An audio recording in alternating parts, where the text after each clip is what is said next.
So hello and नमस्ते सबैजनालाई र आज चाहिँ हामी बेलुकाको मौसममा चट्ट ट्रेकिङ गरिरहेछौँ। रन्दै छ यो चट्ट हेर्दै हेर्दै हामी चाहिँ हिँडिरहेछौँ। घाँसहरू फिल्दैछ यस्तो बगान र हाम्रो चाहिँ नयाँ ट्रेकिङ पनि बन्नेवाला छ। यहाँनिर सबैजना आइदिनु होला, घुमिदिनु होला भन्न चाहे। हाम्रो चाहिँ घाँसहरू नि फुल्दैछ। सो यो चाहिँ देख्यो भनेदेखिको भ्यू हो। देख्यो भनेदेखिको भ्यू यस्तो छ। घाँसहरू हल्का फुल्का फुलिरहेछ। घाँसहरू हल्का फुलिरहेछ। हामी चाहिँ अब गाउँलेतर्फ लाग्दैछौँ घाँस सेर्नलाई।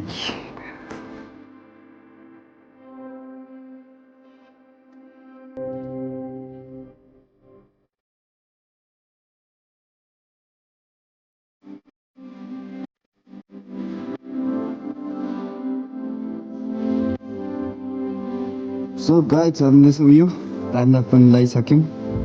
कस्तो लाग्यो हेरेर कृपया लाइक कमेन्ट सेयर सब्सक्राइब पनि गरिदिनुहोस् होला भन्न चाहे। र अब चाहिँ हामी सिधै ग्रासको बोटमा जाँदैछौँ। कस्तो है धेरै पछि घरमा बोलेको अलिक जिब्रो लागपट्टिरहेको छ अरे नि त।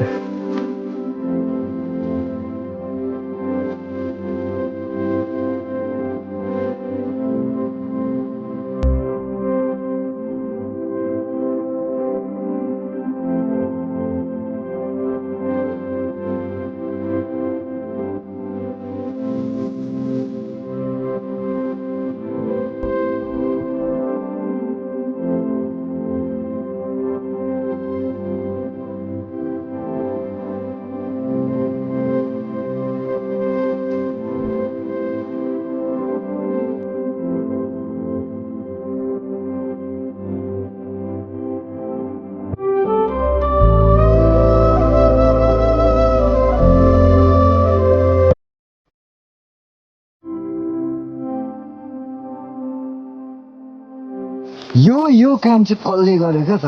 यस्तो काम चाहिँ कृपया नगरिदिनु होला भन्न चाहेँ मैले। यसको चाहिँ 1 वर्ष आयु नै घटिजाओस्। त्यो ग्रास टिप्नेको चाहिँ यसरी ग्रास टिप्नु पनि हुँदैन, किनकि यसको जिम्मेवारी हो क्या। यसले पनि जिउनुपर्छ यार। त्यही भएर ग्रास टिप्ने कार्यक्रम चाहिँ नगरिदिनु होला। र हाम्रो ग्रास चाहिँ एकदम बबाल फुलिरहेको छ। यसमा फुल्नु बाँकी नै छ। तर हाम्रो अलिक क्यामेराको क्वालिटी के भएर लो आइरहेछ जस्तो। ठिकै छ होला।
सो गाइज हामीले चाहिँ टाइम ल्याप्स पनि लगाइसक्यौँ यहाँनिर।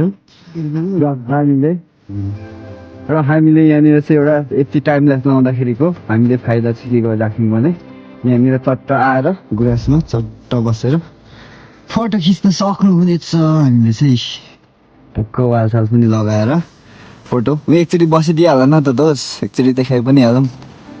ल फोटो खिच्दा यसरी खिच्ने। र कृपया गुराँस नटिपिदिनु होला भन्न चाहेर यति नै आजलाई बाई बाई भन्दै म पनि लागेँ हस्त